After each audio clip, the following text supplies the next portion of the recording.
ano ba ang pinangako ng Duterte administration sa China? What did you compromise? Ano yung pinamigay ninyo? Bakit nagagalit sa atin ang mga kaibigan natin sa China dahil hindi kami sumusunod? Ano yung ba dapat namin gawin? Anong laman nung secret agreement na yan? Tawag nila sa gentleman's agreement. Tawag ko dyan secret agreement. Hindi namin alam. Walang dokumento.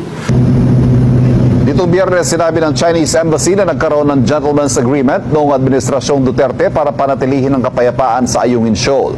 At ipinunto nila mula February 2023, hindi na raw sumusunod ang Pilipinas sa umano'y kasunduan.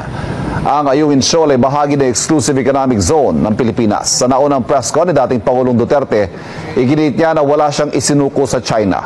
Tinanong na raw ni Pangulong Bongbong Marcos si National Security Advisor Eduardo Año na nooy Interior Secretary ni Duterte tungkol sa umano'y gentleman's agreement. Sabi raw ni Año, wala siyang alam dahil hindi siya kasali sa talakayan.